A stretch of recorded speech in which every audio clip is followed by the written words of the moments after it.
ఎకరాలు పట్టా భూములు తప్పుగా పెట్టి 22A పెడితే గుర్తించాం. ఇందులో కూడా అడ్మినిస్ట్రేషన్ వికేంద్రీకరణ ఇచ్చాం, తహసీల్దార్కి అధికారం ఇచ్చాం, ఆర్డీఓకి అధికారం ఇచ్చాం.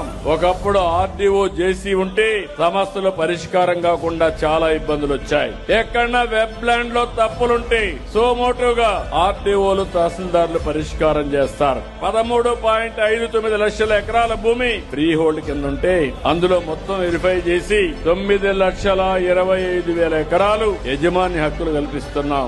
ఏవైతే ఇంత మునుపు చేసినటువంటి వెరిఫికేషన్ అయ్యింది, కొన్ని తప్పులున్నాయి, అవన్నీ కరెక్ట్ చేసి మీకు ఇస్తున్నాం. ఇంకో పక్క భూ వినియోగ మార్పులు గాని మిస్సింగ్ సర్వే నెంబర్ లో ఉంటే గ్రామంలో పోయి సచివాలయంలోనే మీరు చేసుకునే పరిస్థితులు వస్తాయి. ఇంకో పక్క మ్యూటేషన్ కూడా మార్పులు చేర్పులుంటే అవన్నీ కూడా మ్యూటేషన్ చేసుకోవాలంటే అవన్నీ కూడా ఇప్పటికి 9 లక్షలు చేశాం. సేల్ గాని గిఫ్ట్ గాని అదే మరి పార్టీషన్ డీడ్స్ గాని 100% ఆటో మ్యూటేషన్ తీసుకొస్తాం. పట్టణ ప్రాంతాల్లో ఉండే ఆస్తులు కూడా ఆటో మ్యూటేషన్ తీసుకొస్తాం.